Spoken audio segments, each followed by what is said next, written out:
Halloween night. A small American town. 15 years ago.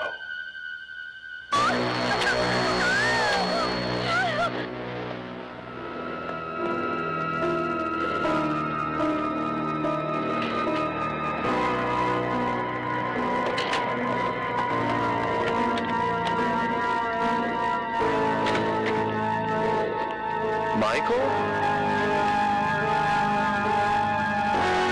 Halloween.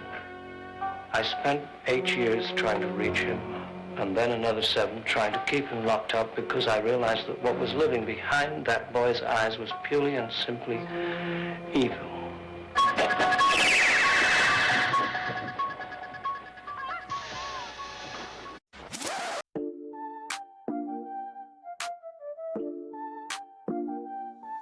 Yo, we rolling deep, let's dive into the fray. Hit that play button, we review every bite. From horror flicks that give you chills at night to games that thrill, yeah, we get it right. Remember that, step back, hold tight. We'll dissect every scare, keep the vibe right. Remember that, we're here to expose the thrills, the chills where the dark wind blows. From pixels on screens to the sound that glows. Join us forever, that's how the story goes.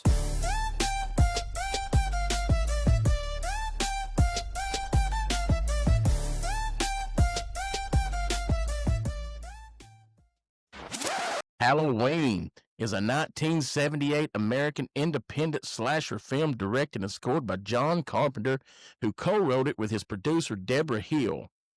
It is mostly set in the fictitious Illinois town of Haddonfield.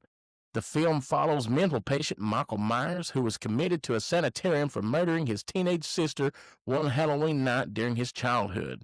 He escapes 15 years later and returns to Haddonfield, where he stalks teenage babysitter Laurie Strode and her friends, while his psychiatrist, Dr. Samuel Loomis, pursues him.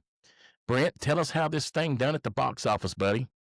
All right, so this film was made on a budget of $325,000 and made a whopping $70 million at the box office. So a huge decades, net profit.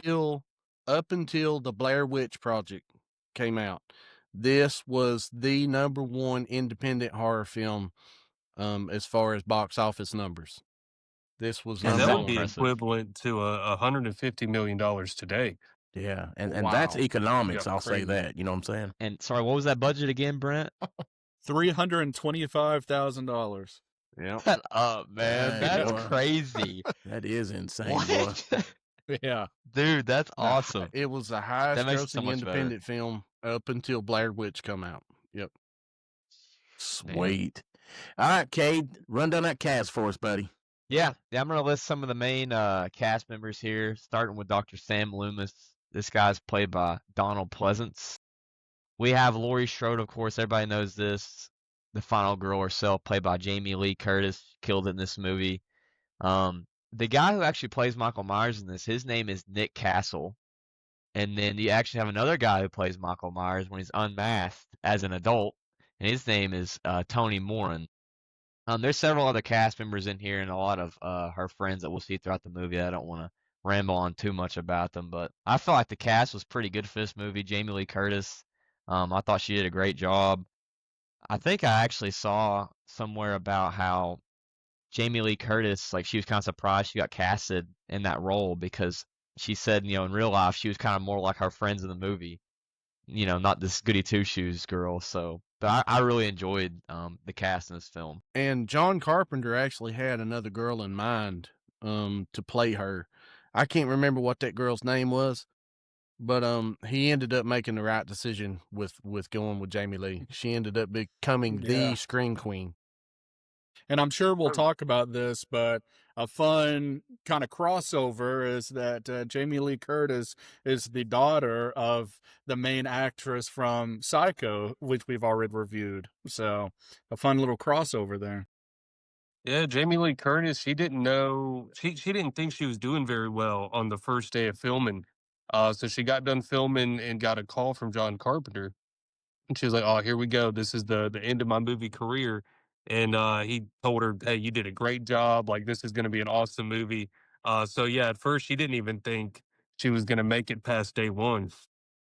And speaking of Psycho, there's a Sam Loomis in that movie, right? Yeah. Yeah. Yep. The Loomis hardware store. Yeah. That's maybe some interconnected. I believe universe. I I don't believe know. that Sam Loomis, the character Sam Loomis from Psycho, I think that was a like a tribute to Psycho. I think that's what that I was. see. You think A so? little Easter egg. I could see that.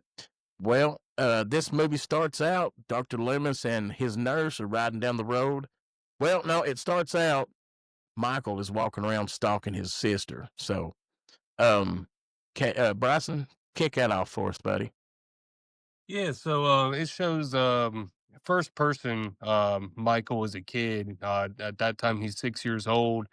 And he's standing outside the house looking through the window. He sees his sister and her boyfriend making out on the couch. And then they go upstairs to do their thing. He walks around the house, goes inside. At that point, the boyfriend leaves. So they're already done for the night. And he goes upstairs and he sees his clown mask on the floor, goes ahead and puts that on. Pretty cool effect on the first person looking through the mask. And he sees his sister there, just brushing her hair. And he had already grabbed the knife out the kitchen and he just starts stabbing her. Walks outside like nothing happened. He's just standing there, car pulls up. This kid's just staring blank at nothing. And everybody's surrounding him and he's still just ain't reacting to anything. So it cuts over to Loomis and the nurse driving in a old station wagon. It's pouring down rain, lightning, perfect setting for the beginning of this Halloween movie. And they're both kind of nervous in their own way. The nurse is constantly just chain smoking nonstop. Loomis is trying to keep his composure, but he does not want to move this dude. They're there to get Michael from the sanitarium and take him over to the judge to go on trial, which I think the reason it had taken so long for that to happen is Loomis has been trying to stop that process. He didn't want him to leave the hospital. Um, so as they're driving up to the sanitarium to get Michael, they notice all these other patients are walking around in the rain. And so something's not right. The gate's all messed up. Loomis gets out of the car to go check on the gate.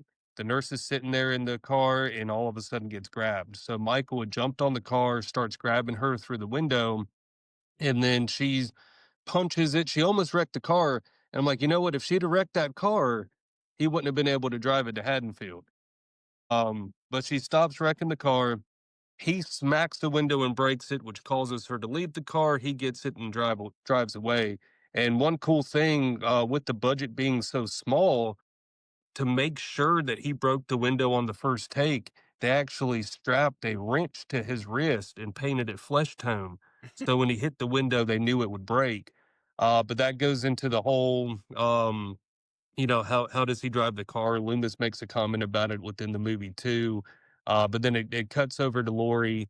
And then now the movie kind of progresses following Laurie Strode as the final girl and main character. That's awesome, man.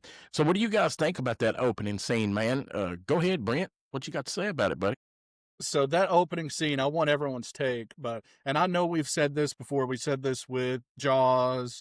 We've said this with a couple other movies as well. But this has to be one of the greatest opening scenes of a horror movie of all time. Like, I know it's so iconic, so I'm sure it's been spoofed multiple times, but it's just so iconic that the first person angle, definitely when he puts the mask on and you see it through the eye holes of the clown mask, and he murders his sister in cold blood for no reason. Like, that's just, it has to be one of the most iconic scenes in movie history. Yeah, I tell you, I'll always remember it, man. Daniel, I know this is probably your most favorite film of all time. Before we move on, man, I'd like to hear your thoughts on the opening of the movie. Again, iconic opening scene. I can still hear when Michael jumps in the rain up on top of the car. That Yeah. I absolutely love that scene, man. But I'm always curious to your thoughts on this film, man. So let me hear what you got to say about it. Well, okay. I've probably seen this film well over 100 times, and that's no joke. So there's a couple of firsts that's going on here. You go back to the first person POV, what Bryson was talking about. Dean Cundy is the cinematographer of this film. Dean Cundy ended up shooting a lot of films later on. He was a pretty big name, but the camera that he used was actually called a Steadicam, and it was the first time that they had ever tried to use anything like that. And that is how they kind of perfected that long walk into the house. They're walking towards the house. So that's with Steadicam. Now, this is before digital, so they're still using film. And another thing about this whole scene, the beginning of the scene when he's 6 years old, is that they actually don't have enough film on the reel to cover the entire shot. Okay. So what you have is you've got Michael that walks around to the house. He looks through the side of the window and he sees his sister and her boyfriend. And then they walk out of the living room. He kind of walks back around to the front of the house and he sees where the bedroom light goes off. So that signifies that they've gone upstairs. He goes around the house, and when he's going into the back door, if you guys were paying attention, there was no back door. There was never a Really? door I that never knew opened. that. No, you have to go back and look. I never noticed that. When he So walks, why was there not a back door? well, I mean, how's the Steadicam operator gonna reach out and open the back door? Oh, They did it okay. for- We they were did it just for supposed to. Well, I convenience. guess it worked because I never noticed it. So I didn't notice that he either. walks right into the back of the house, no back door, and then he goes over to the knives. He opens up the drawer to get the knife. The hand that actually picks up the knife is Deborah Hill's hand. Deborah Hill was John Carpenter's other producer. He was actually in a relationship with her during the time of the filming. But Deborah Hill reaches over and picks up the knife. That's that shot there. And then he goes to the dining room, up to the living room, watches the boyfriend leave. And then he goes Which was upstairs, the kills shortest sister. sex scene in history. Let's just put that out I there right have- now. I heard someone. fun. I heard someone Yeah. say it was like 1:30 or something. I have made fun Yeah, of a him. rough brother, night. brother needs to step Forever. up his game. I'm going to put that He out there didn't right even now. he didn't even hang out you know, afterwards. He just That's a pretty long time. You know, he's walking down the steps. She's like, "You going to play tomorrow, right?" And he's like, "Yeah, sure." Like he's done something. yeah, I'm out. It took you a minute and a half. Anyway, Michael actually goes upstairs, kills his sister, and comes back down, and then the scene kind of freezes with the parents coming home. So that signifies. I always thought the ending of that was kind of weird until I watched another YouTube channel of somebody actually explaining. I guess in theater, that is actually called something.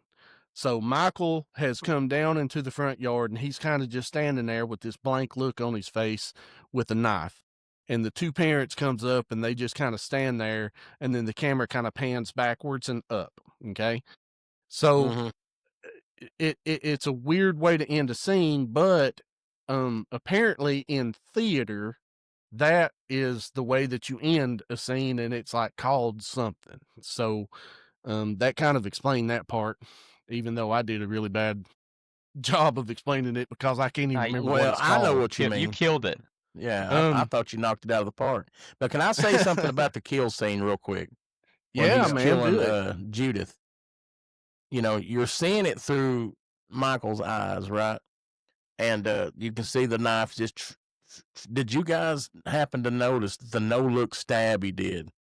Yeah, So, yeah. he's stabbing, right? Then all of a sudden the camera pans up. He's watching his arm stab her, and I'm like, "What's up with the no-look stab from Mike, man? God." So I I guess he didn't was know. showing off. So I didn't notice it when I watched it, but I was researching some stuff for this podcast, and part of that is to represent he is just obsessed with murder, just obsessed with the action of murdering somebody. So he's looking at the knife. He doesn't even care about the victim. He's He's just Yeah. focused on killing. He's the getting most. off on the Well, killing aspect you of it. gotta- Right? you He's gotta literally also like a killing remember, machine. this is a very practical effect movie. There is no CGI. This is before Right. CGI, happened. And Thank God. they also made this movie on a shoestring budget of $350,000 or whatever. It's So, insane. the special effects are not going to be great because they don't have enough money to put into it. So, what you end up is, this number here instead of looking Can't show at a lot of his blood. sister. So, I wonder if that was and- Deborah Hill's arm. Maybe. Yeah, I don't know. I don't see them using a 6 or 8 year old kid up there with a topless they girl. it probably was the director. They were just trying to save some money. Yeah. But The scene was crazy. Like the breathing, you could hear him breathing in that mask, and I always thought like that's just like the most eerie feeling ever. Like him just stalking his sister like that, and then Well- also, a lot of movies kind of give you a little bit of background as to like what's kind of going on. This movie just straight up throws you into the thick of it, and you're like, why did this kid just murder his sister in cold blood? There was nothing showing that she was, making fun of him or aggravating him. right. And so I really Well, thought that's like why it you just have to sparks watch that Rob interest. Zombie's version. Well, no, Yeah. no, don't Yeah. do that. Yeah, I'm sure Um, Daniel's a big fan of that. I do love that movie. I do love it. To kind of go along with what you're saying, Cade, you get into the motivation, right? And forever and a day, everybody after this one movie has tried to give Michael some kind of motivation. And forever and a day, John Carpenter has always stuck to Halloween was not supposed to be a franchise. Halloween was supposed to be a one movie thing. Michael Myers was not supposed to have any motivation. Okay. So he said that while he was researching some movie stuff, not necessarily for Halloween, but some other stuff, he was in a psych ward in Bowling Green, Kentucky, which is where he's from. I'm talking about John Carpenter. And John Carpenter was in this psych ward, and he saw this kid, probably 8, 9 years old, and he said the kid was a catatonic. So the catatonic kid was just kind of sitting there staring, and he said that, for the most part, gave him the motivation for the character itself. Like he said that creeped him out when he was, at this psych ward, and he was seeing this kid that was just this blank stare, which we're going to get into the whole Loomis monologue and all this with the devil's eyes and all this other. But Michael Myers was never supposed to be a character. In all reality, John Carpenter actually said that Michael Myers was the absence of character. That's why he's got he's got the whole blank mask. There's nothing going on with the mask. There's no motivation to his killings. There's some tie-ins with some babysitters, which, in the beginning, this movie wasn't supposed to be called Halloween. It was supposed to be called The Babysitter Murders. But besides that, Michael Myers was just this catatonic little kid. And he had no motivation for killing. He just killed people. Yeah, he's like a force of nature. That's Kinda right. like what they talk about very in the elemental. class. Yeah, like in the classroom when Laurie was distracted by Michael Myers outside, and they were giving that lecture. And I was actually really, really excited about talking to you guys and Bryson and Brent about it, because this scene probably means so much, and I was like, these guys are gonna have good insights on this And this it scene does. about fate and stuff, and the It two does. It two means a guys' lot. different interpretations of it. So I was curious what y'all's opinions were on that. Well, before we get too far into that, to finish what I was talking about with the reel, in the beginning, whenever he kills his sister, they're running the steady cam, and they're about to run out of film, and so Dean Cundy was like, I've got to figure out where I need to cut this to be able to add the next reel. Okay, so he walks upstairs and he sees the mask on the ground.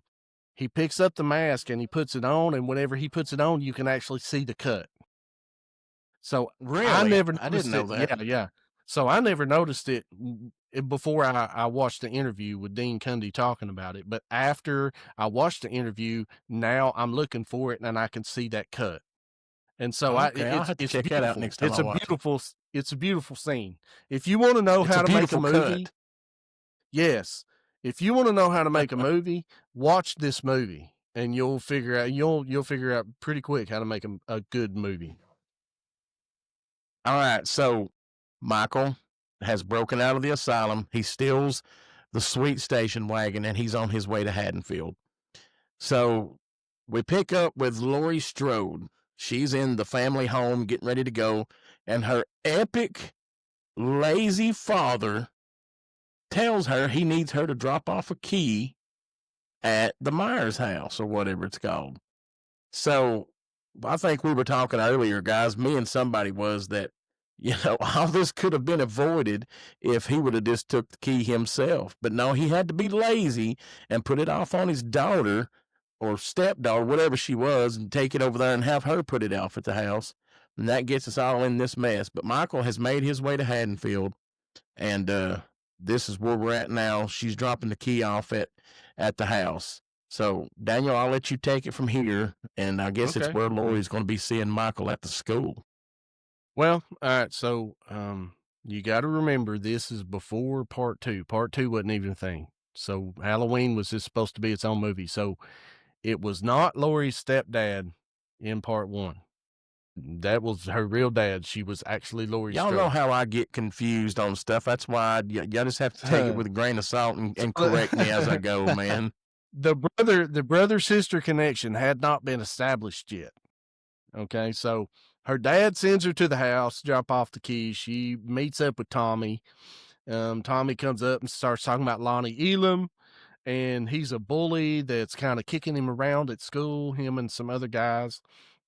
And she's like, yeah, Lonnie Elam's not even going to make it out of the 6th grade and all this other. And she takes the key up. Michael is already in the house, and he's actually standing, the thickness of a door, 3 inches, whatever, away from her, and she has no idea. She slides the key under the mat and then, walks off to school. Unbeknownst to her, Michael comes out and he is staring at her walking off. So now he has, in the movie, you would assume that he has identified her as being like his sister. We already know that he's killed his sister, so we know that he's going to start stalking her and coming after her. And so now the suspense starts building. This is how John Carpenter starts building suspense. So the next scene, she's sitting in classroom. She's sitting there and she's going over the whole fate thing with the teacher. And she looks over and she sees Michael standing outside the window of the school. And so she kind of looks and she's like, yeah, who's this creep, And then the teacher is like, Laurie, answer the question. And she's like, Costings wrote that fate was like earth, air, fire, and water, this and that. So then now John Carpenter is actually talking about some foreshadowing. He's actually foreshadowing here about how Laurie, no matter what she does from this point forward, she cannot escape her own fate. And her own fate is to meet up with Michael at the end of the movie. And Michael, she even describes Michael himself. So if you want to relate Michael with fate, okay, Michael is like earth, air, fire, and water. He is very elemental. And that's even what John Carpenter said. Michael is very elemental. He's not necessarily human, but he's not necessarily superhuman either. He's just like like an element, like the wind. And he actually said, he's like the wind. So there's some correlations there between Michael and fate and Laurie's fate and how she can't escape it. And that's kind of what that scene was talking about. And so, if you're really paying attention to the movie and this and that, and you start getting into the deeper aspects of it, you start picking up on that kind of stuff. But for the most part, the average watcher, they're watching it and they go, oh man, he's standing outside the window. Who's that? This guy's weird. Now, did he And a have William the Shatner mask at that mask. time? Yeah, that's what I'm saying. Did he have the mask at that time? He Yeah, did have the he mask did, at yeah. that time, which is going to come into play later, because we're going to get to the hardware store scene, which isn't going to make sense. There's going to be a Well, I've got a continuity lot Yeah. to error. say about the hardware scene. Maybe a Just plot hole or yeah. something. give me a minute to Um, get there. That's all I'm saying. Well, let's move Laurie from the classroom. Now she's walking home with her friends, and they're talking just like normal high school girls would have talked, I guess, in the 1970s. Deborah Hill wrote most of the dialogue for the girls. Annie, Totally. Linda, and yeah, Hey, Annie, you Linda, have to and talk Laurie. about one of the funniest lines in the movie. The Hey, one, speed kills. no, that is funny, but no, she's talking about something. Her friend is talking about something, and then Laurie goes, "Oh crap, I forgot my chemistry book," and and then her friend's like, "I have a place for that," or something. No, Yeah. she's like, I always forget my chemistry book and my social studies book Yeah. and my English book. book. Math book. And Yeah. she's like, all you use babysit. Yeah. So Linda is talking to Annie, and both Linda and Annie, they're just female horn dogs, man. That's all they want. They're interested in their boyfriends, and that's it, you know. And Laurie is the only one out of the three that's paying attention.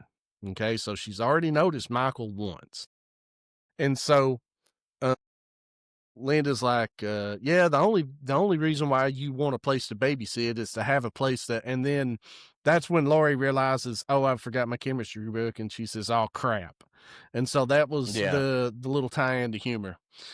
But they're sitting there, and the station wagon comes around a corner, and now Michael's driving by real slow, looking at him, and they're like, who is that? So and so from whatever class, could be so and so's big brother, don't know.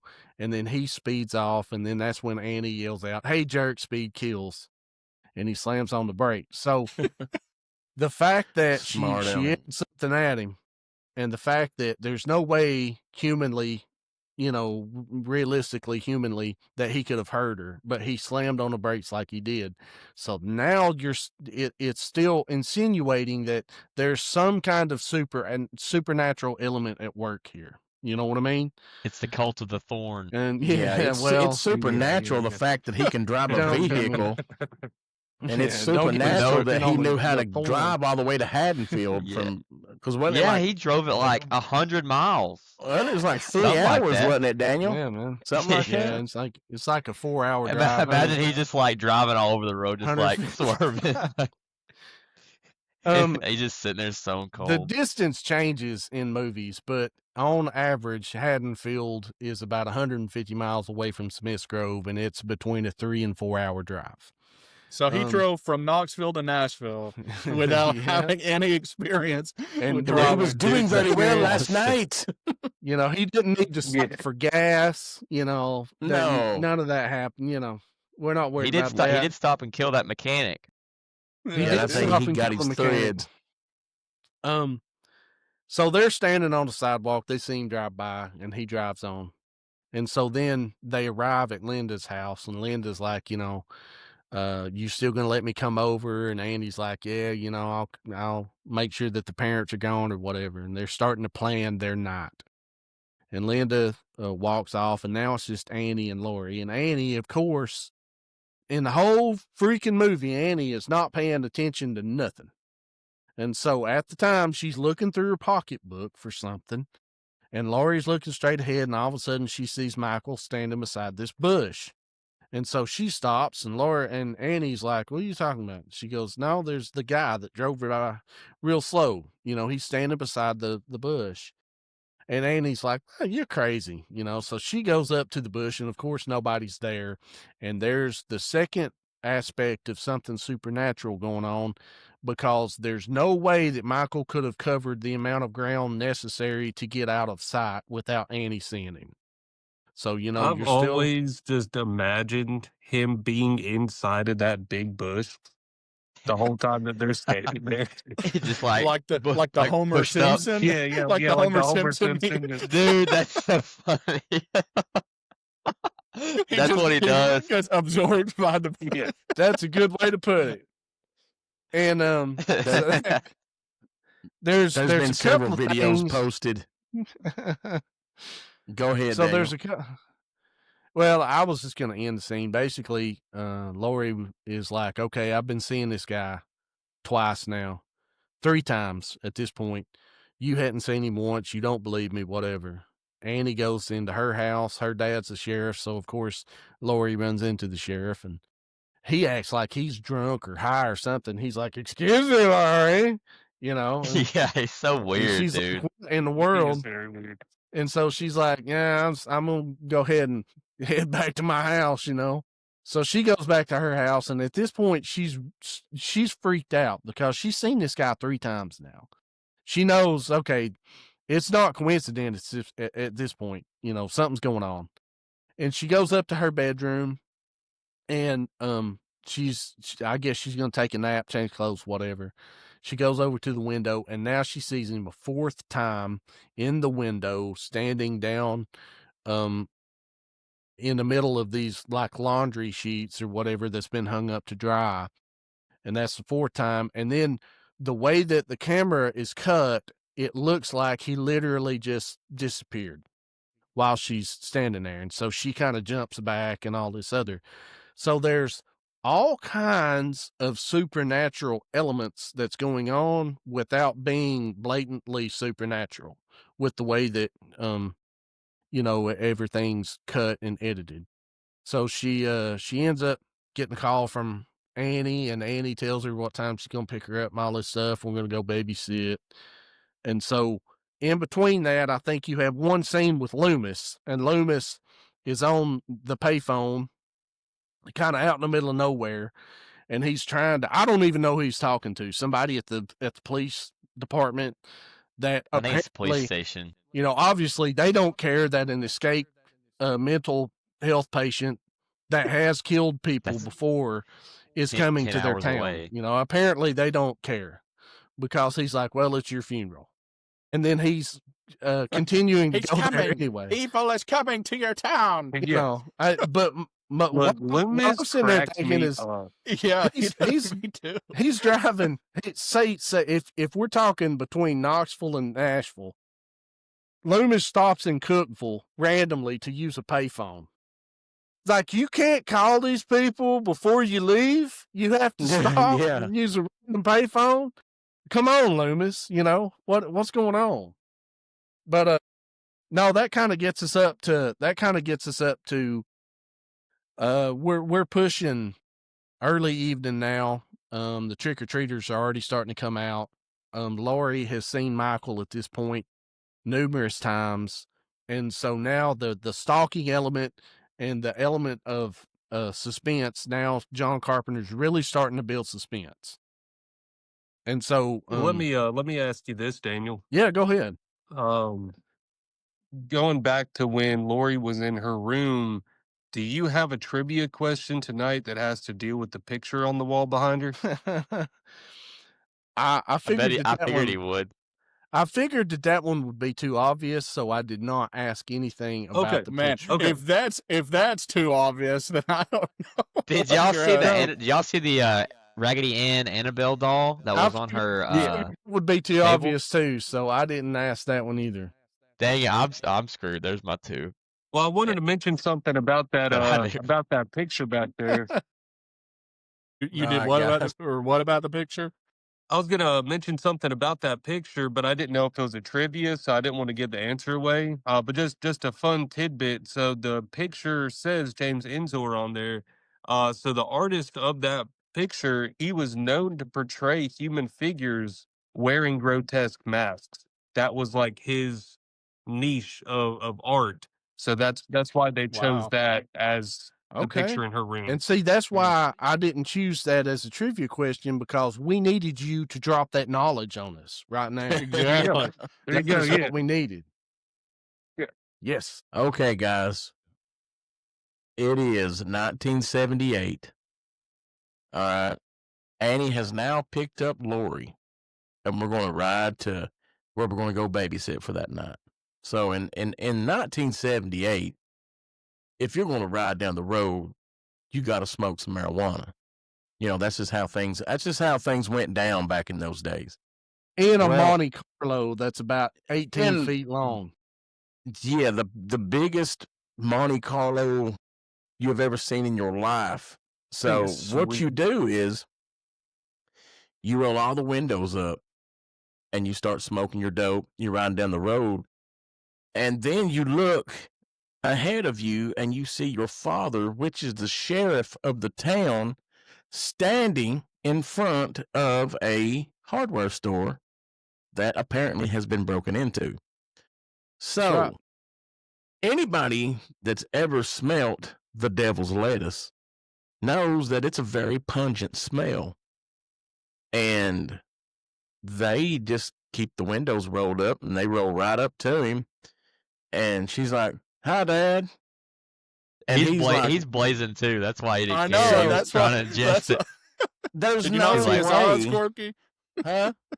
I said, did you not see his eyes, Corky? Well, that's He what was I'm blazing saying, too. because there's no way. She rolled the window down as he came up to the car, so there's no way he didn't smell that.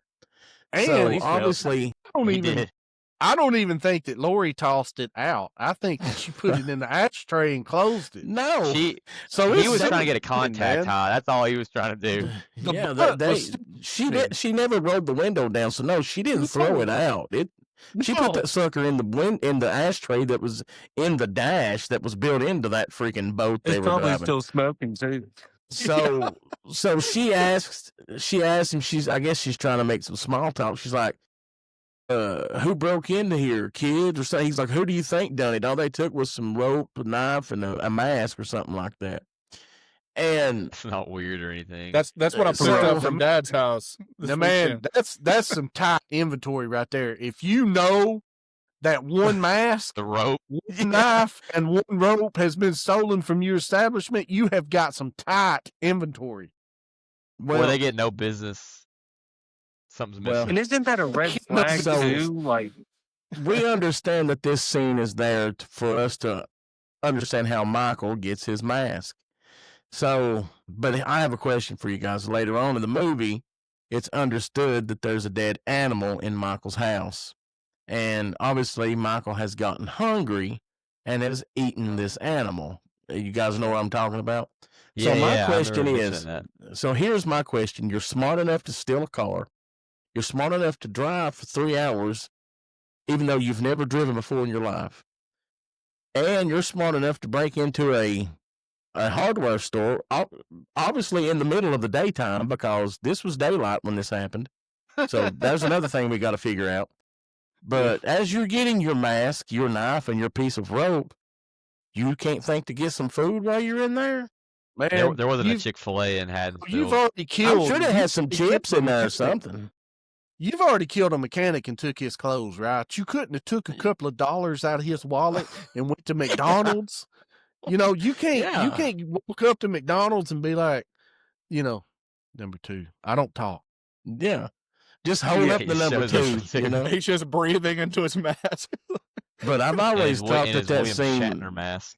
Yeah, I've always thought that scene was kind of funny, because that's how my mind works when I watch these movies, especially after I've watched them for the 150th time. I start just looking for crazy crap, and I'm like, why didn't Michael break off a Snickers bar in there instead of going and eating a dog or whatever it was he ate? He ate a raw dog, killed it, and he killed it and ate it. I guess maybe you could go looking. Go ahead. I was going to say there's a lot of continuity issues with this scene right here. Yeah, first off, it's in the middle of the daylight. First off, how do you even know that you've been stolen from during work hours? Okay. And it's one item. It's like one mask, one piece of rope, one knife, and it's during your operating hours. So that leads me to an alarm going off. There was. That's what I'm saying. So I guess that's how they found out. He just broke in or something. So if you're in the store why is the alarm going to go off? The alarm So should I Yeah, it think makes the no guy running the sense. counters. and you open the door and the alarm goes off. Wait, If the Bryson was store saying is something. open, I'm sorry, Bryson. What? Oh, no, you're good. I think the guy running the counter went to use the restroom and it locked the front door for a few minutes, and he just smashed his way in, took the opportunity for that dude going to the bathroom. Well, I don't know, but that is some that's some pretty lousy security right there. Plus, it's like, I don't know, 6-7 o'clock in the See, afternoon. I was just assuming. That place is I was probably just still supposed to assuming be that- open anyway. Yeah, no I was doubt. just assuming that he broke in throughout the night because he had the mask while he was stalking Laurie. Yeah, but why would they wait till 7 o'clock at night to start investigating it? You know, I thought that was the continuity error because You tell me that signal bell has been going all day. For like All 8 night hours. long. It's like it started going off, and then dude opens the place up. Well, and he it's goes, because "Ah, the somebody sheriff broke was in." drinking all. The sheriff was drinking all morning, so there was just a slow reaction time. That's classic. Not my job. You know, he tells the Yeah. clerk, "Hey, man, go turn off the security thing. That's not my job." And then he goes and Yeah. he's like redoing the nail bin or something, you know, and he doesn't turn the alarm off. Something is out there. Ghosts, cryptids, aliens, the things that haunt your nightmares are very real. Join host Corky Derrick every Thursday at 7 p.m. on Midnight Realm Radio as he takes you inside the paranormal war room, where true encounters with the unexplained come to life. Listen to the Paranormal War Room Thursdays on Midnight Realm Radio at 7 p.m. and anytime on YouTube and Spotify. In the paranormal war room, the legends arrive. Did Yeah. the sheriff ever say something about Haddonfield not having like any like major crime? So like he was like super laid back about it, or am I just like imagining that he said something convers- like that?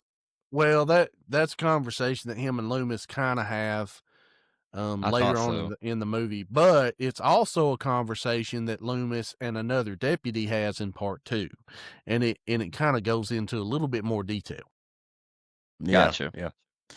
All right. So after we get past the debacle that I always refer to as the hardware store scene,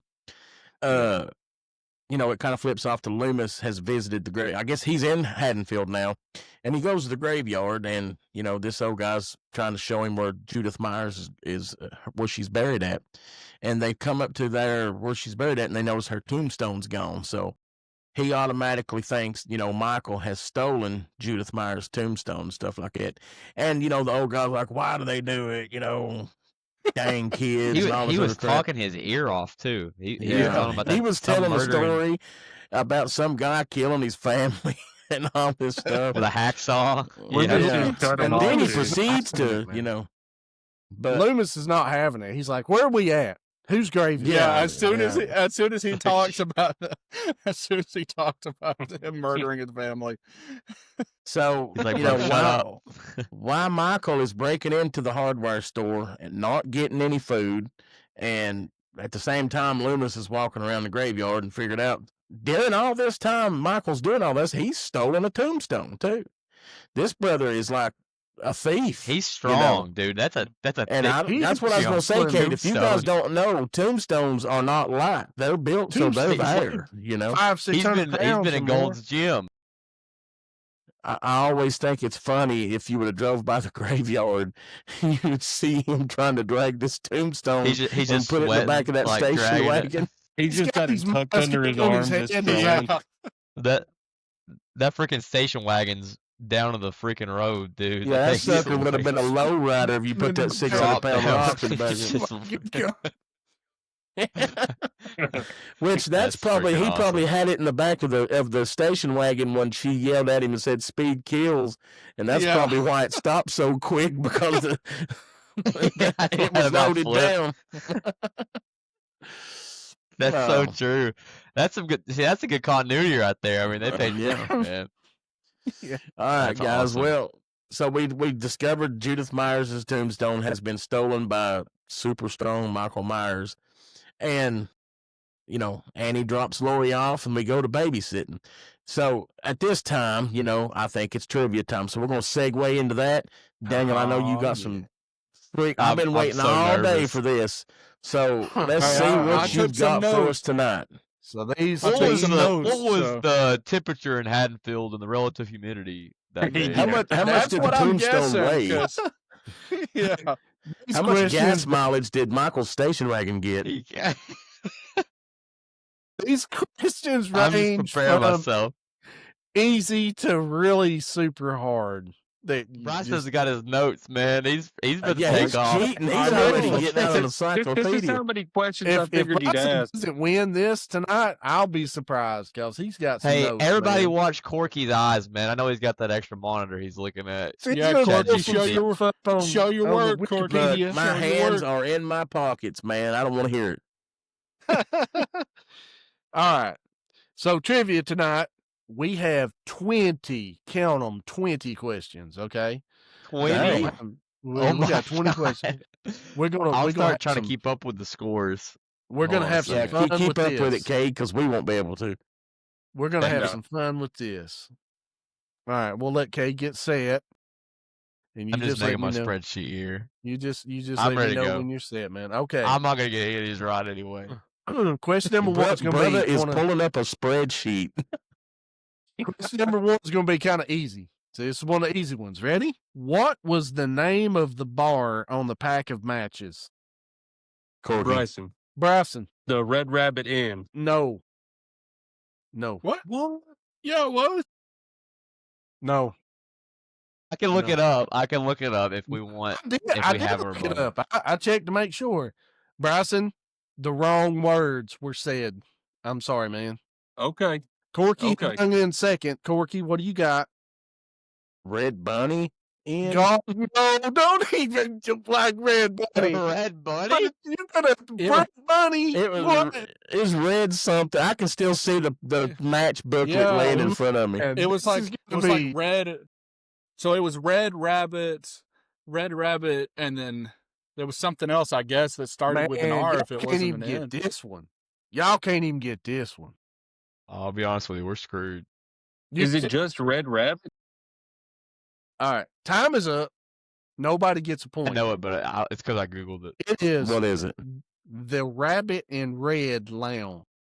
Oh man, that's dyslexia, dude.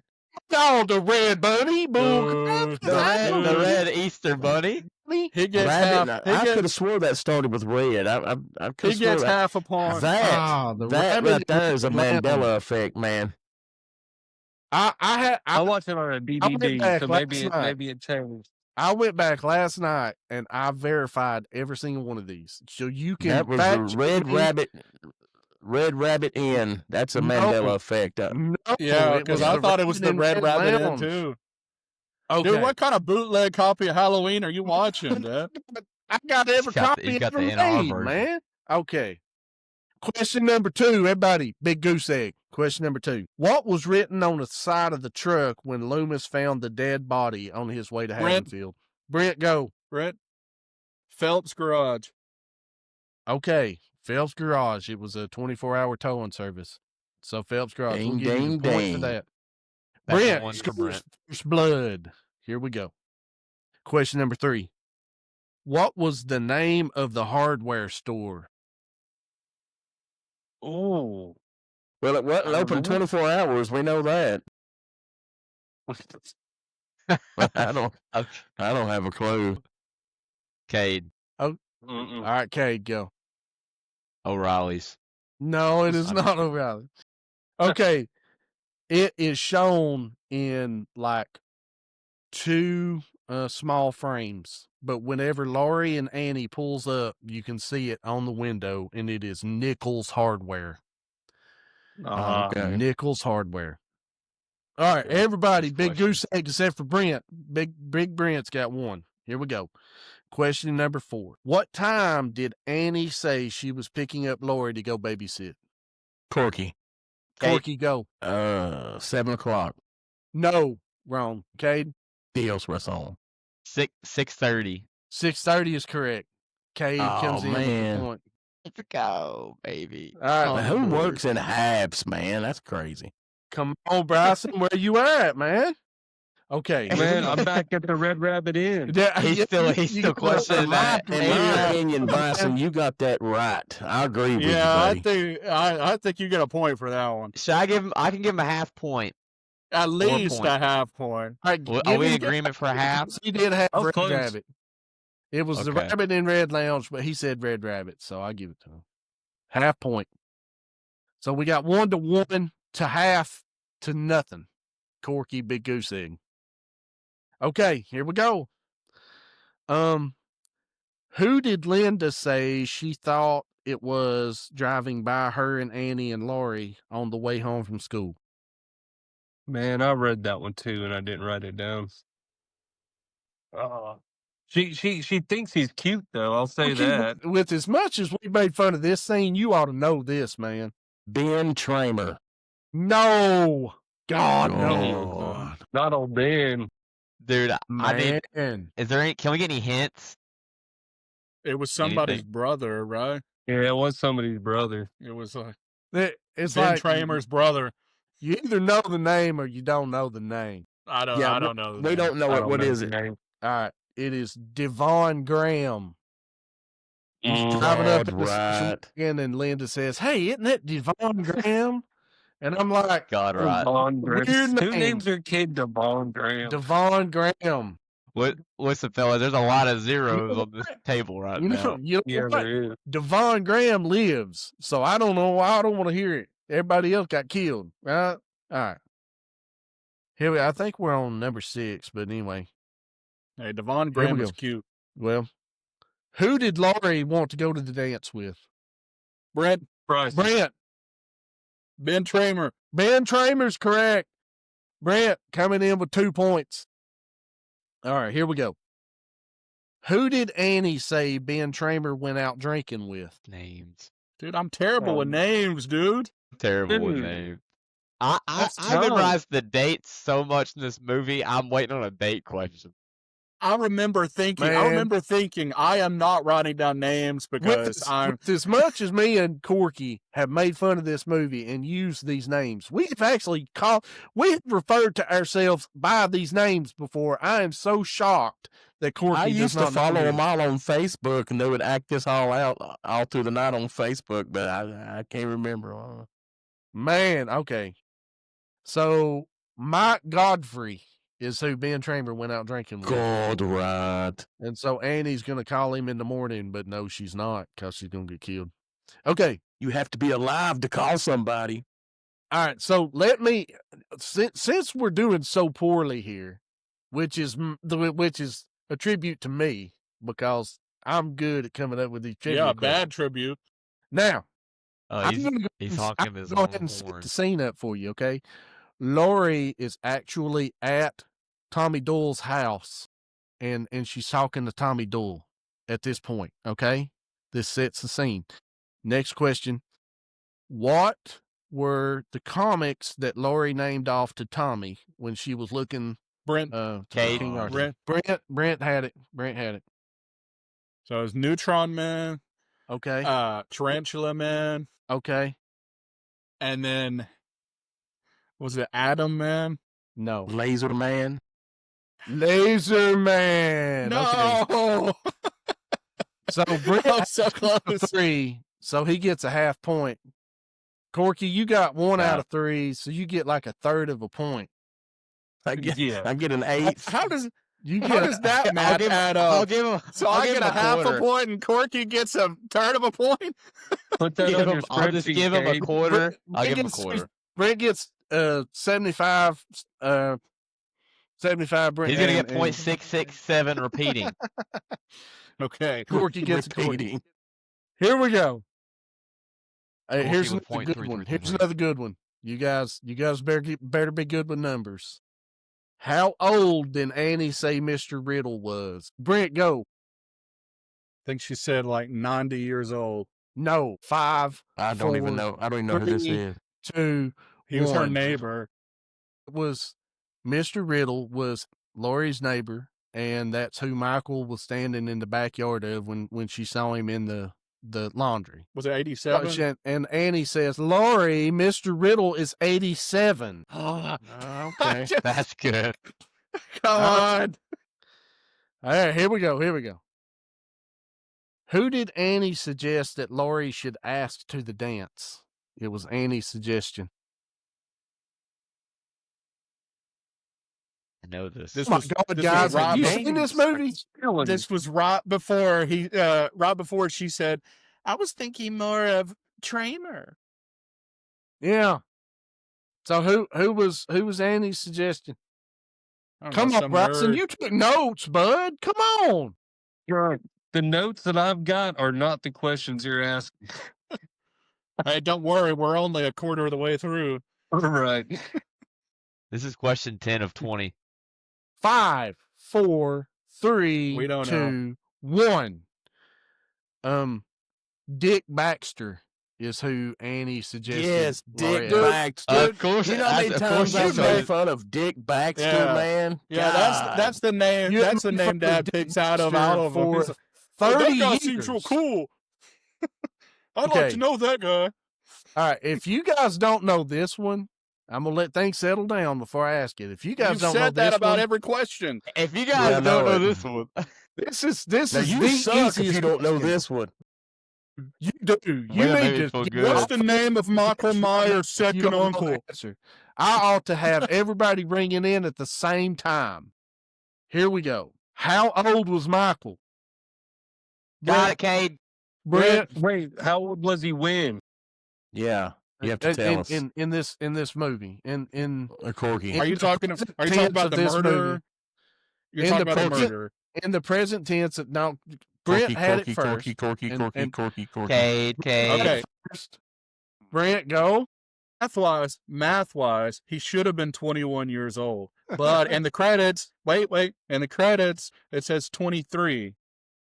I'll give you the Look at credit. him doing his homework. In the movie, in the majority of the movie, in the present tense of the movie, Michael was 21. So the order that people rang in was going to be Brent, Cade, Corky, and then Bryson. Well, I don't know how is where he you supposed were to be at, man. 23 then?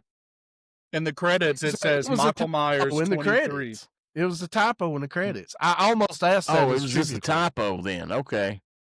Yeah. Okay. Here's another easy one. Get ready. What was Michael's sister's name? Corky. Bryson. Bryson, go. Judith Myers. Judith is my mic Myers even is working? correct. All right, give me a point. I Gotcha, We haven't Bryson. heard you ring in this whole time. I mean, am I on mute? I hear you now. I don't know. Okay.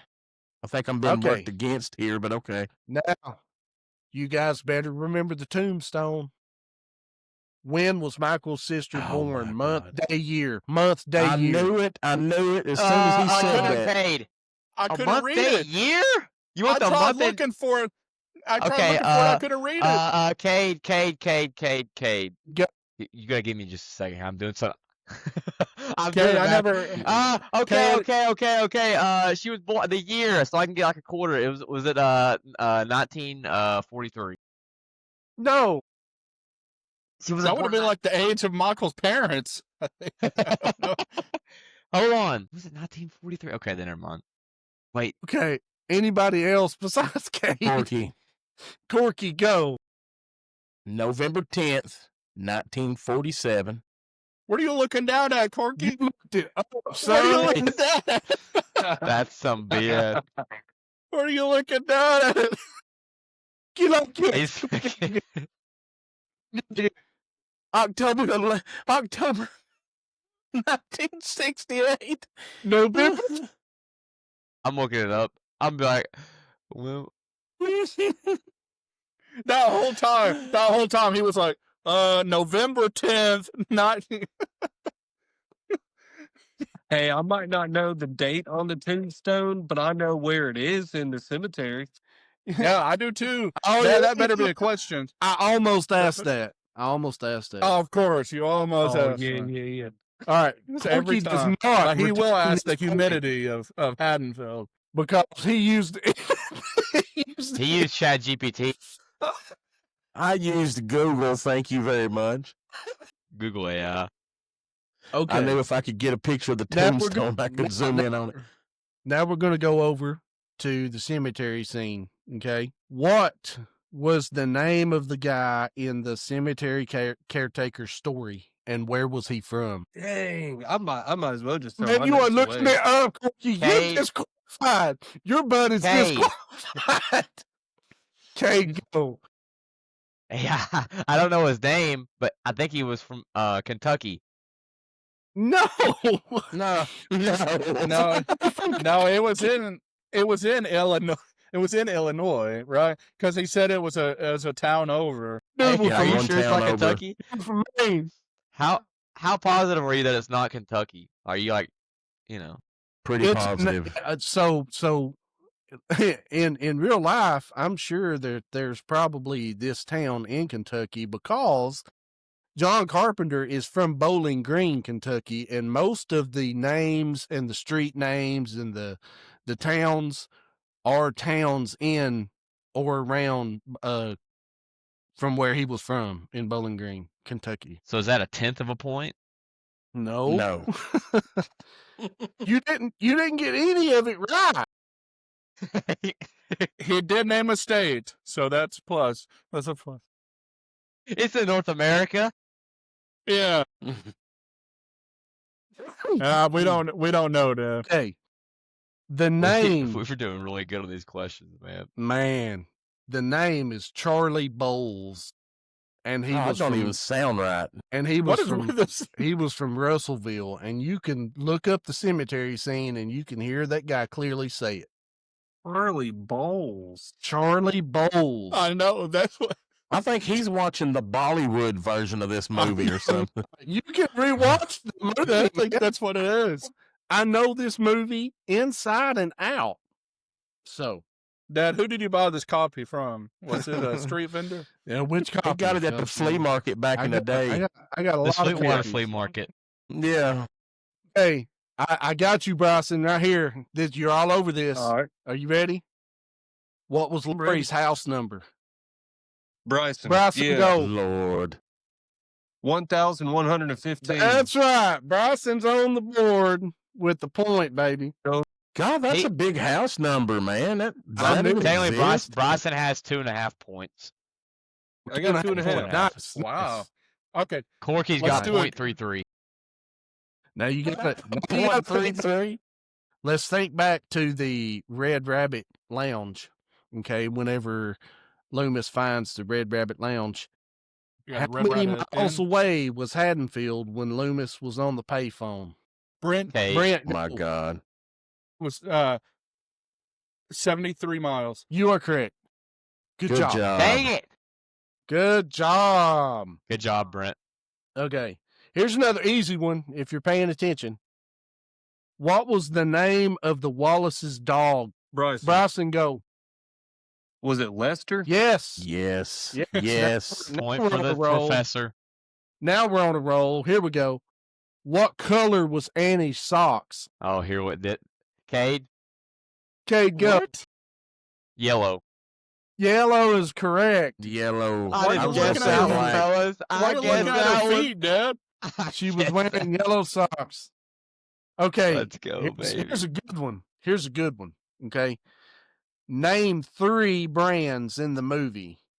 And as a bonus, there's a What? 4th lesser known name brand. So there's I know one brand there's in there. 3 named brands, 3 of them that's shown on camera. There's a 4th one that is lesser known. Give me the 3 brands. And a bonus point if you can give me the 4th one. One of them. I got one of them as one of my questions here, but I didn't know about 3. There's 3. And they are clearly visible on camera a couple of times. To get me a 0.3 point there. Yeah, I know. Go ahead, one of Bryson. them. All right, Bryson, what is one I of the know brands? Tide is in there. Tide is in there. Tide's one of them.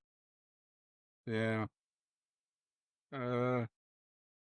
What Corky's brands are backed in up the from movie? it. We What? know Corky ain't looking nothing up. He's too far away from his computer. Because I don't have a clue. I don't. So is one of them when she's making food and she spills the grease on her shirt? And she had to take off Probably all when her the tide clothes. came out.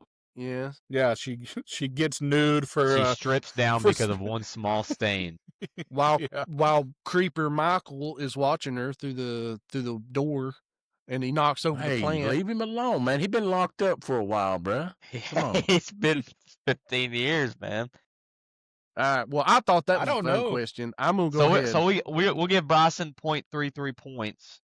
0.33 points, man. So if you guys want an update on the points race here, Bryson's at 3.83 points. Porky's at 0.33. Kate's at 2, and Brent's at 4.67. Wow, this is a Nice. close one. That's a close one. So this could you got one more How many question more- here, Bryson. There's This should be one the more last question. one. Oh, The okay. answer to the brands, okay, Bryson had Tide right. Then there was Clorox 2 that was in the washing machine room. Quaker Ooh. Oats was shown in the kitchen. Brent, get your dad right now. Get your Freaking I Quaker know. Oats, I man. know. Was the fourth one Chef Boyardee? And then the that. bonus, because I had never heard of it, but the bonus is Jolly Time popcorn. She popped Jolly Time. If Daniel was a bruh. professor in college, dude, his class would have to have the biggest curve ever. Everybody would be failing Yeah. his exams. His class would hate him. Everybody would be like, "This guy gives the hardest questions ever." They All right, study well, from the yeah. book, and he's the guy that comes out with like the most random questions of all time. So Dude, I this is know. for the win right here.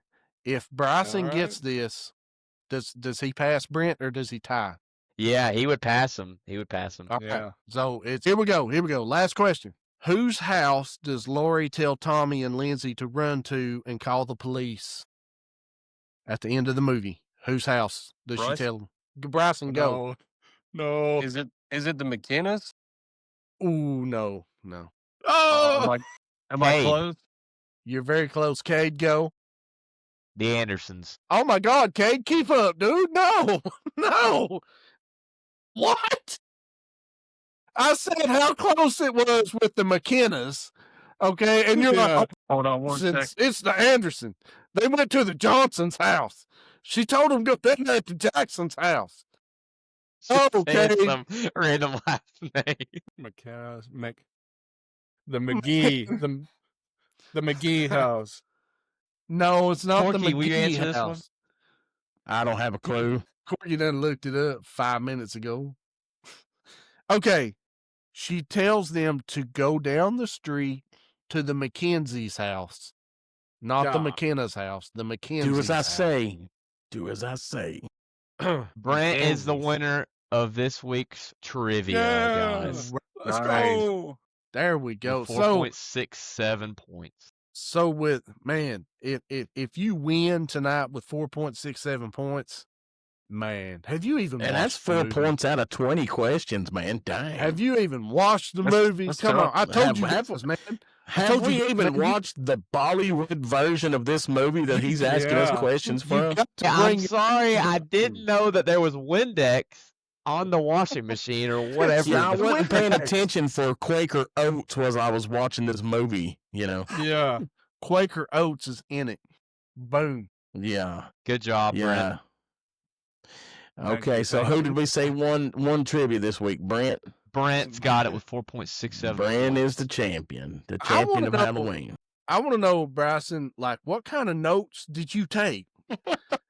Because Look, I even know what medicine Loomis told the nurse to give him before he goes up to the judge. That Cer- sucks. cer- He has- Cerazine. Wow. Zine.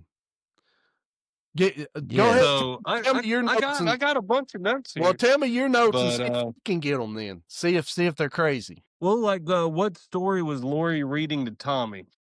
King Arthur. Brent. King Yeah, Arthur. It's King Arthur. Daniel What looked it was up. Tommy dressed up as for Halloween? Tommy's what? dressed up as a spaceman. Astronaut. Yeah, as an astronaut. Yeah, astronaut. Astronaut, spaceman, same thing. Spaceman. That's Spaceman? I had what which the man? heck is that? What did Annie spill on her shirt? It was popcorn butter. I got some stuff like that. I'll have to step it up next week with some names. Honestly, I Yeah. like your questions better, Bryson. Come on, Promise, the names and the come on. every name that appears in the movie, I'm writing down. Yeah, That's what's gonna have to apparently. take. And he has I'm looking never up the has he relatives. ever asked a name question before? This So is the a, ones, he the he ones really that I went hard this passed week. on, the ones that I passed on was what was the license plate on Loomis's car? I was Because it really showed surprised twice. I was You surprised showed you it didn't ask twice. that. I was kind of. What was Yeah, Michael I was Myers' surprised. house number? See, I figured that Bryson would be looking I for don't that have a one clue. because he got Laurie's house I didn't number. I see figured that that he one. would. Is it? Got, Is it it's 11:57? 709. No, it's 709. Well, all right. So Yeah, Brent, dog. so Brent is the champion of trivia this week. Now Shoot, go. that yeah, gets there we us go. to the point in the movie where we get the iconic Loomis monologue, and I think Daniel, you wanted to break that down for us. Yeah, So, man, I'll break the floor it down. is So, yours, my friend. I used to have this thing memorized, but I can't. I can't tell you what it is now. But so how this thing breaks down is you've got Loomis and the sheriff, and they go into Michael Myers' house. They're looking for him. They see the dead dog that he eat in the living room. So that tips them off. Okay, yeah, Michael has come to Haddonfield. He is in town. He has been here. We're on the right trail. So they go upstairs, and the sheriff's just not getting it, man. The sheriff's like, I don't know, like what kind of a man eats a dog, right? Which is what most people would be thinking, And then Loomis is like, this is not a man. And so the sheriff finally, cause Loomis keeps saying this stuff randomly. It's like, oh, this is not a man. You let them. It escaped, and all this he's referring to as it and everything else. So finally, the sheriff is like, what are we dealing with here? And Loomis is like, I met him 15 years ago. I met this 6-year-old child with this blank, emotionless face and the blackest eyes, the devil's eyes. And without a rudimentary sense of right or wrong, life or death. And he said, I spent 7 years trying to reach him, and I spent another 8 years trying to keep him locked up because what I realized was what was living behind that boy's eyes is pure and simply evil. And so that is essentially what John Carpenter was trying to explain through the whole movie is this is an absence of character. He hasn't spoken a word in 15 years. He doesn't speak. He's this weird kid. Loomis is like, I saw him watching the wall, looking at the wall, not seeing the wall, looking past the wall, looking at this night. And then he comes in with death has come to your little town, sheriff. And this is a scene that takes place a little bit after that. But it finally makes the sheriff start opening his eyes and he's like, okay, this guy's weird. I need to help try to do this and try to find this guy. So this is now the sheriff's turning point to where he's starting to take things serious. And so a little bit later on, the sheriff is frustrated, and it's right after Lonnie come up and Loomis is like, hey, Lonnie, get away from there and all this stuff. Lonnie runs off, and then the sheriff comes up, and the sheriff at this point, he can't find him. His men can't find him. He kind of feels like Loomis is acting like he's in charge or something, and he doesn't like that authority. Because he's the sheriff, he's the authority figure, so he's upset, and if they can't find Myers, and finally he's like, yeah, I'll stay with you tonight, just on the chance that you're right. But if you are right, damn you for letting him go. And that kind of shows you that the sheriff, he still is kind of skeptical, but he understands the gravity of the situation. And so that's where, the audience is watching Loomis. They're watching kind of this back and forth between Loomis and the sheriff, and Loomis does this big, huge monologue.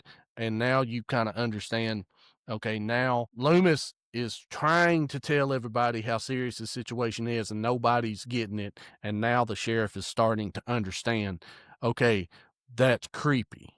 You know what I mean? So that's kind of what that whole monologue is. But in the sheriff's defense, he does tell Loomis, hey, I need to call out and get all my deputies, ready so they can be looking for him. And Loomis keeps telling him, no, don't do that, because they'll see him on every corner. They'll see him everywhere. And, what do you want, Loomis? You want us to help stop him, or do you want to just let him go? I mean, that never made any sense to me. That was kind of weird that he told told the sheriff not to tell his deputies, all that. Yeah, I didn't understand that at all. He told them to keep their eyes open and their mouths shut. I'm like, let's get everybody out there looking for this guy. I would already have alerted the authorities. Now, also, it comes into play in part 2, and you guys may or may not have seen part 2, but it does come into play that this is kind of getting political at this point. So the governor doesn't want anybody from the Smiths Grove institution in Haddonfield. They don't want anybody near the area because it's bad publicity. And so then it starts becoming a publicity thing to where people starting to try to save face and all this other stuff.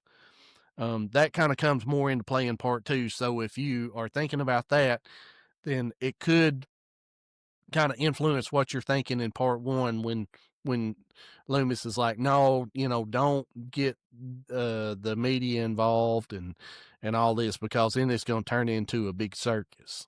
And that's what Loomis didn't want, was for it to become a big circus. Well, I get it's time for the killing to start now, guys. So this is the first murder that's taken place on screen. So it's Annie's murder. So Annie, she's just spilled popcorn butter. The professor just enlightened us to that was popcorn butter. So she spilled popcorn butter on her shirt. She gets stripped. So I would like to see Cade's butt crack rating. A lot of butt cracks, surprisingly, in this movie. Yeah, because if I spill butter on me, I got to get totally naked. You know what I'm saying? I strip down. It's the easiest way to get clean. That's what right, they say. Man, because there were no more clothes in that house at all. You know what I'm saying?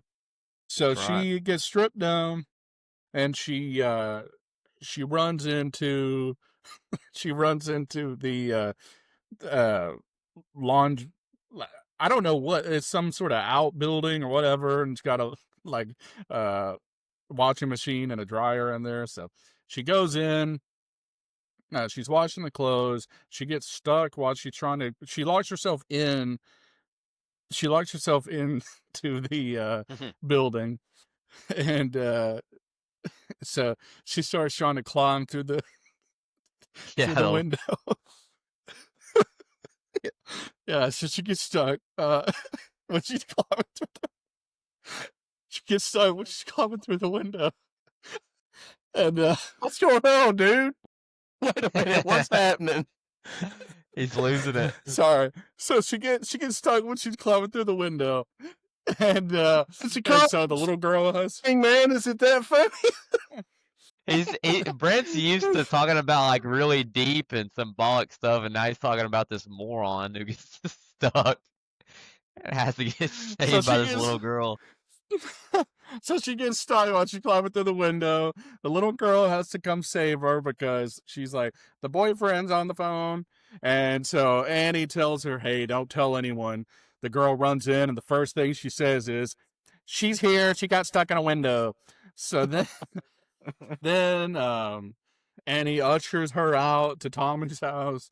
And they are watching the Alien movie. So Annie, she's getting in her car. So the first time she gets in her car, she notices she forgot her keys. She runs back inside, grabs her keys. She comes back. By the time she gets back in the car, the windshield has already fogged up. Fogged up. So So she's like, "What's going on?" And Michael Myers in the back seat. Michael Myers in the Michael Myers in the back seat. This is the hardest thing Brent's ever had to do.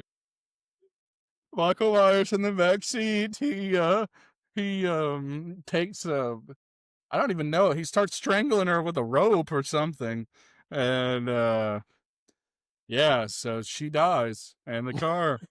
She did.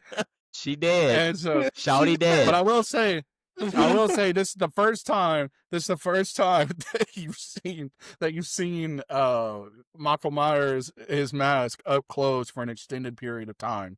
I'm pretty sure. So it is pretty creepy, and it is a brutal kill scene. Honestly, it's the first death on screen in this movie. So that was a pretty cool scene. Well, you know what, Brent? That was an awesome rendition of this kill, man. I appreciate that, man.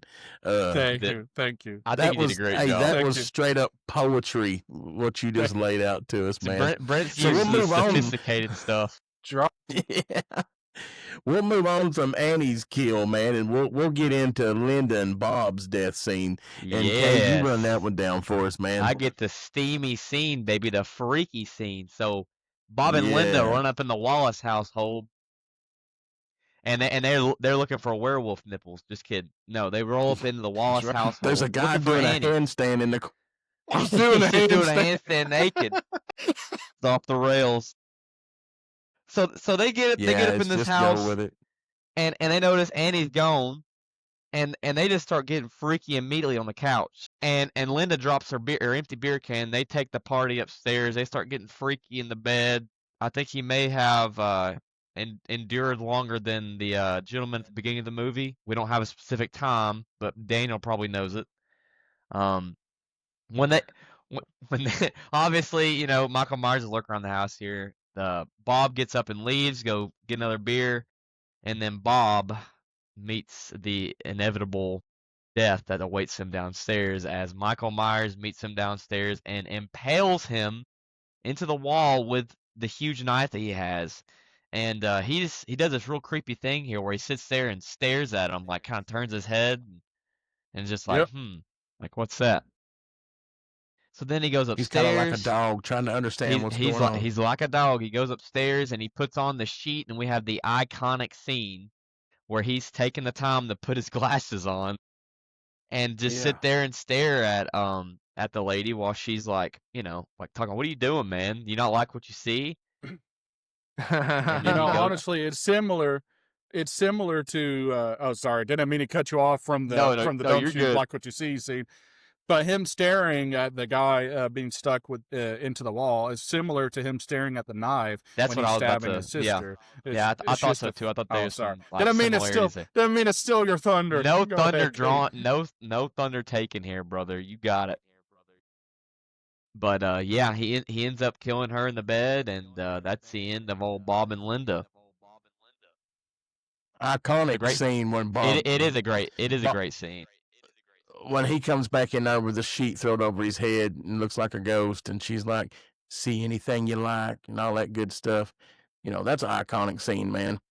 But leading out from that scene, they meet their fate. It shows Laurie going ahead and putting the kids to bed because, you know, she still hasn't heard from her friends. So she tries to, you know, give them a call, and she had heard Linda get strangled on the phone, didn't know if it was a prank or not. So she looks across the street, sees the light go on and then go off. So she's like, "Oh, these guys are definitely messing with me."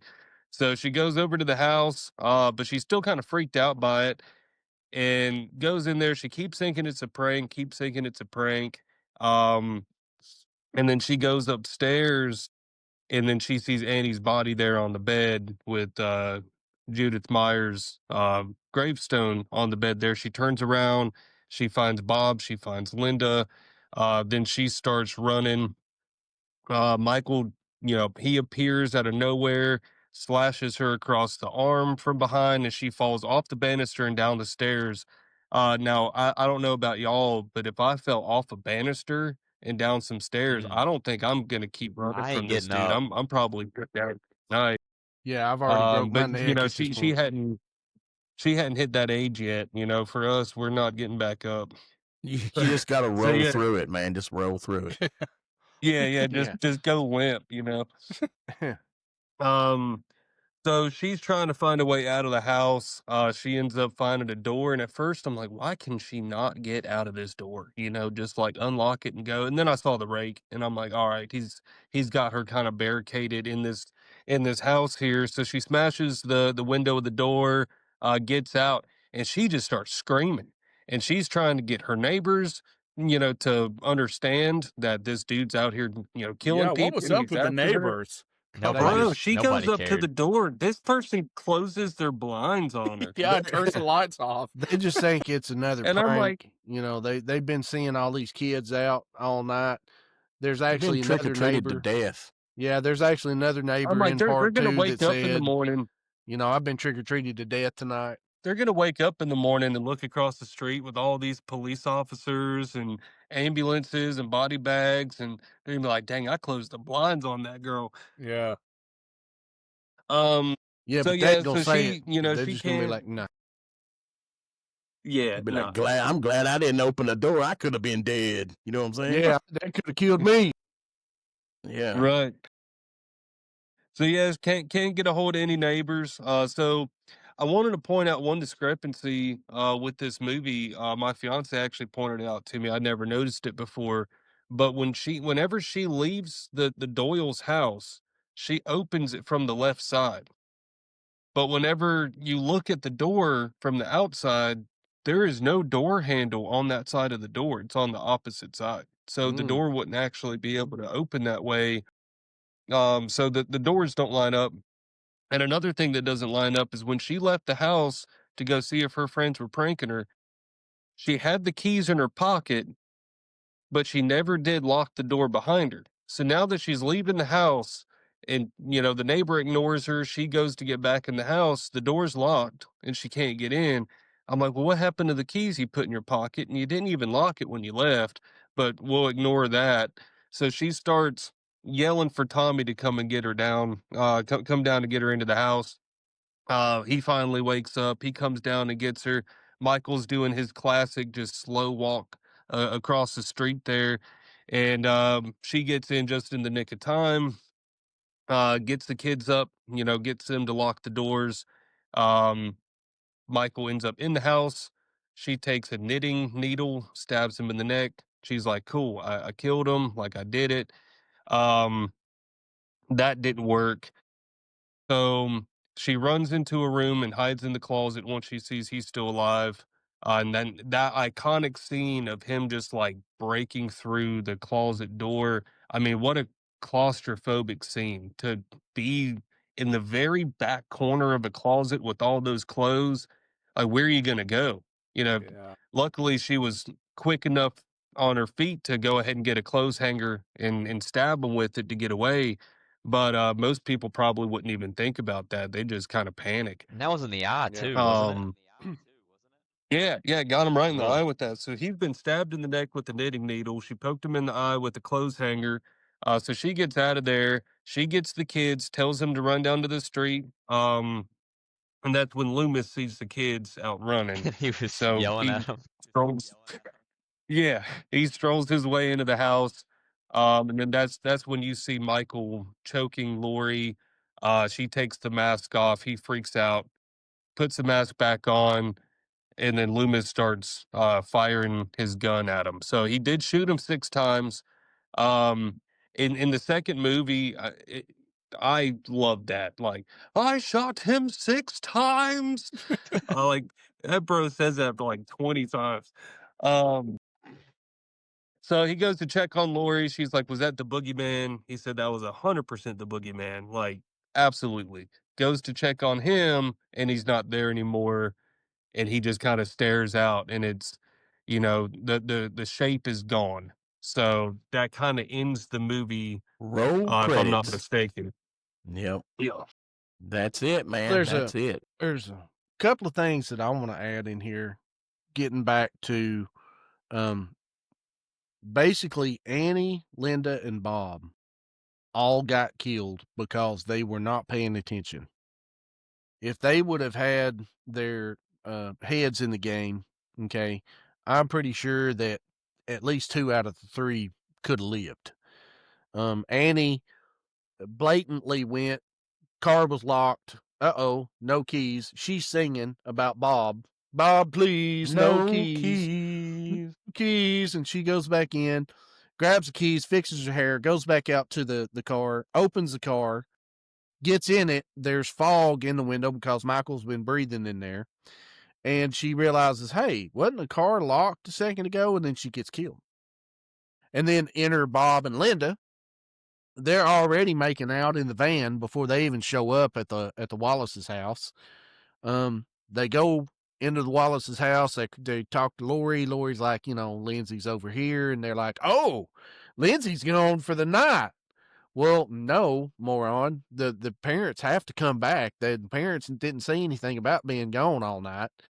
So, that's just them not paying attention. And so Oh, Bob Lori goes even downstairs. told her. She said, yeah, I figured Annie would be back by now, but give me a call when she gets back because I want to know when I can, put her to bed. Yeah. And then she hangs up. She's going to be gone for the night. Yeah. It's like, yeah. That's not at all. She That's is, not at all what she her just head said. is completely in the clouds. So Bob goes downstairs. He's not paying attention. He gets killed.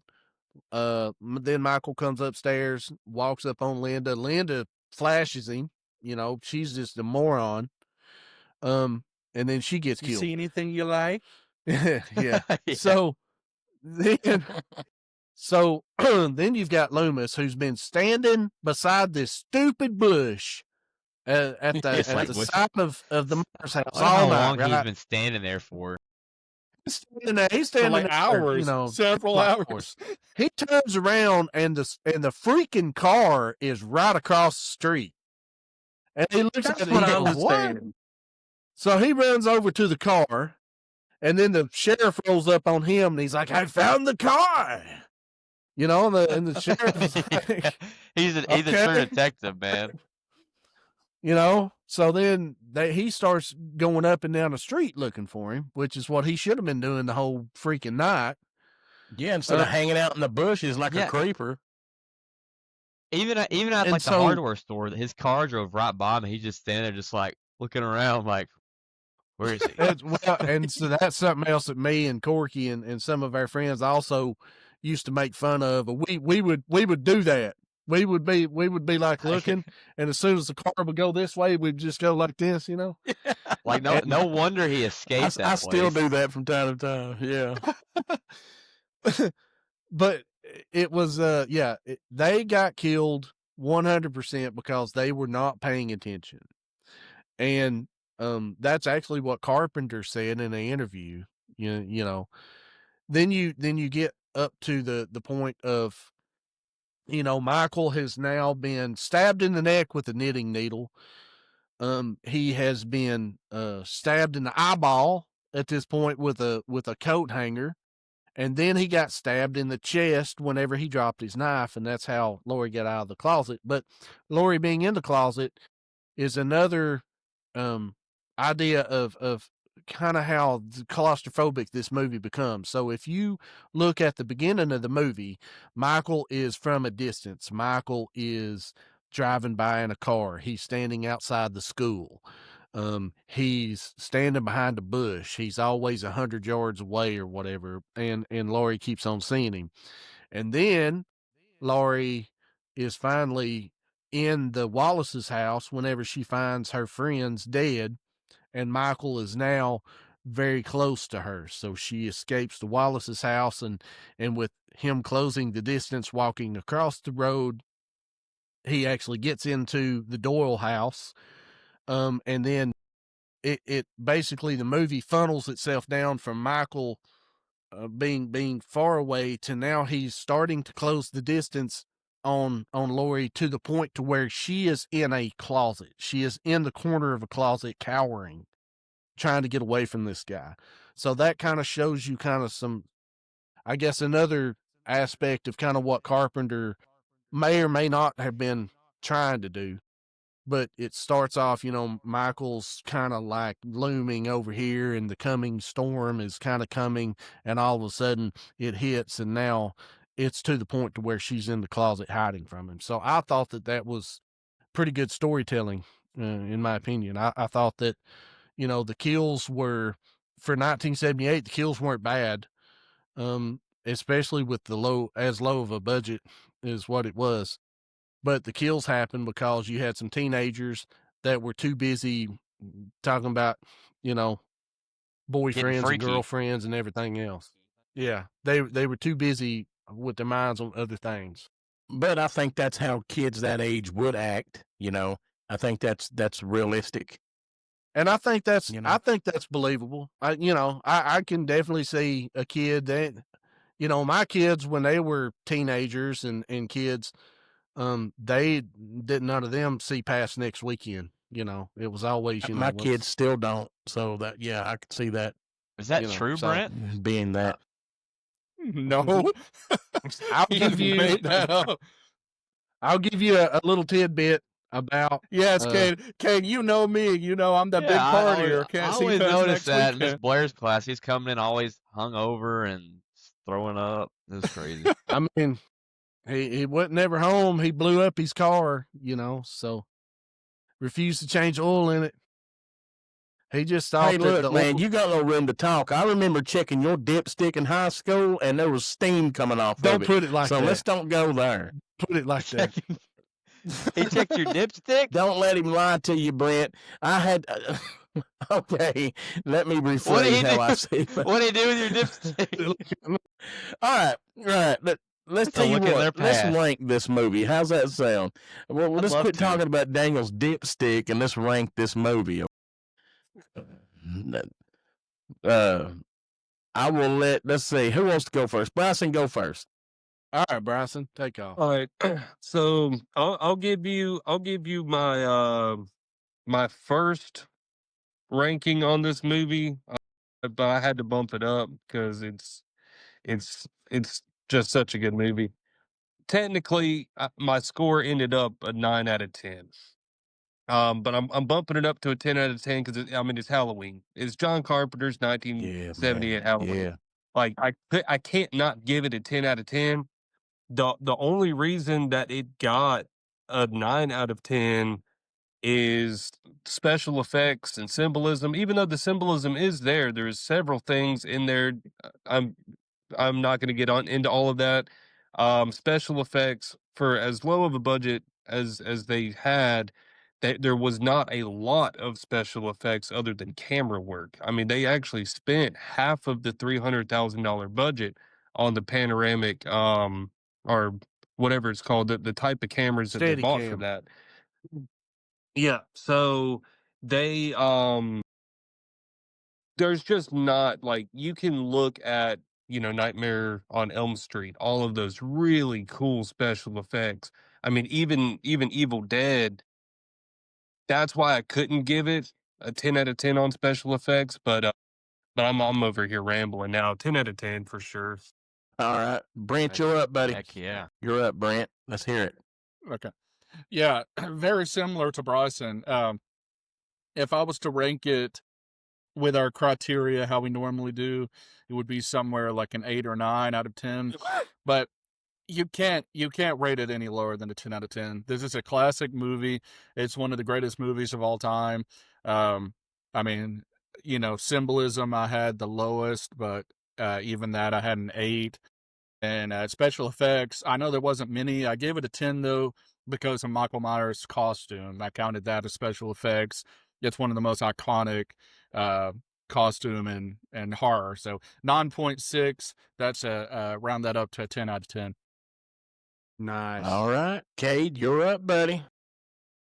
Yeah, I'm pretty much in agreement with everybody here. My average score ended up being a 9 out of 10. I think I just gave it a little bit of a lower score for special effects, but I mean, for me, my favorite part about this movie, one of my high scores is the music. I feel like the soundtrack is so iconic, and just the way they're able to make use of this $300,000 budget, all the cinematography, the music, everything. I mean, I think they did a great job. So I'm at a 9 out of 10 with Halloween. 9 out of 10. I knew there was going to be somebody flush on it, man.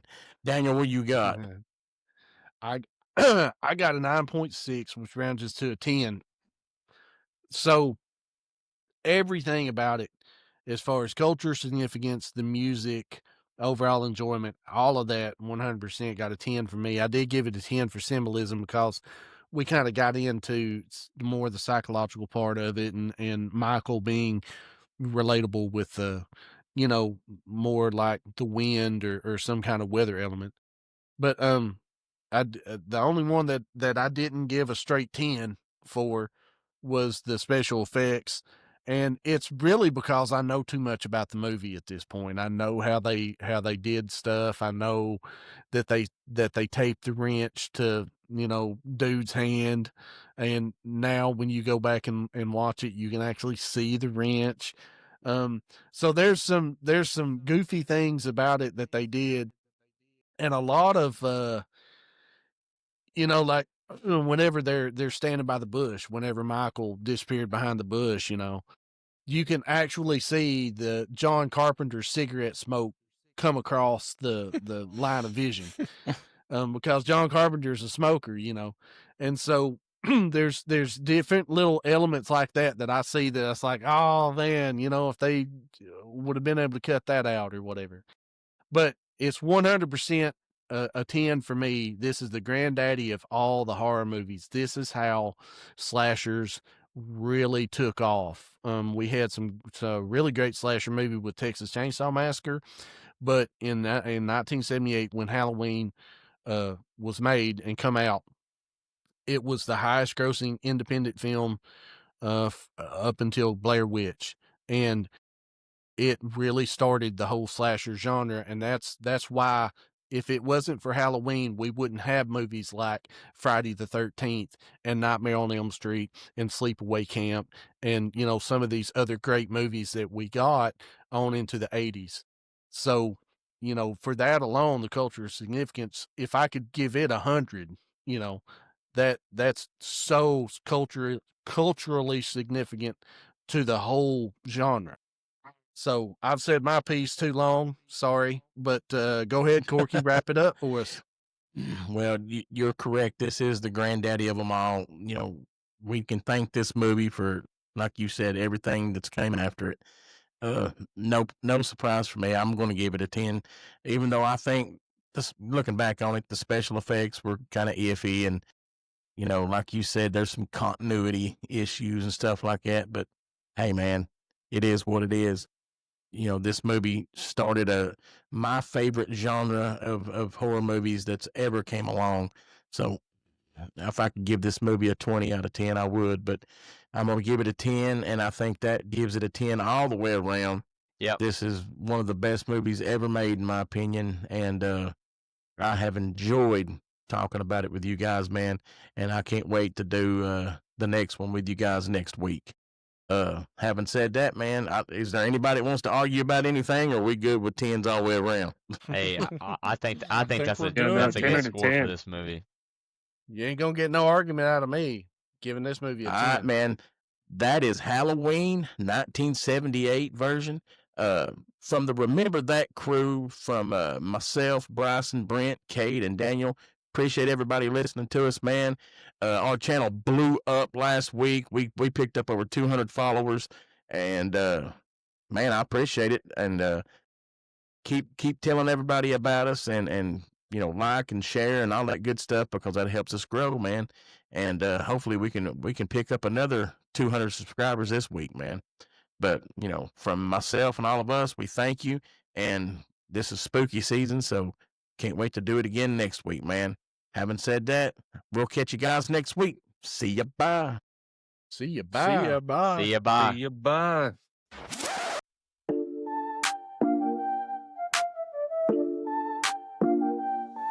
Yo, we rolling deep, let's dive into the fray. Hit that play button, we review every bite.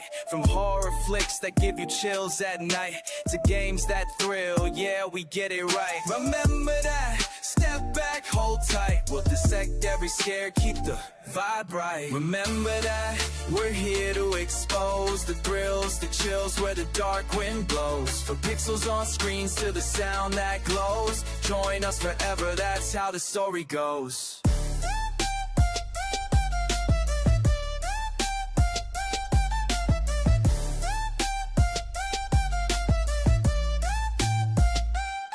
Now let's talk beats, we break down the sound. From underground hits to the mainstream crown. Music that moves, lifts you off the ground. Tune into our rhythm, let the passion rebound. Let's reminisce, before we fight. From underground hits to the mainstream crown. Let's reminisce, every song, every fight. We'll vibe through the shadows, shining our light. Remember that, we're here to expose the thrills, the chills, where the dark wind blows. From pixels on screens to the sound that glows. Join us forever, that's how the story goes.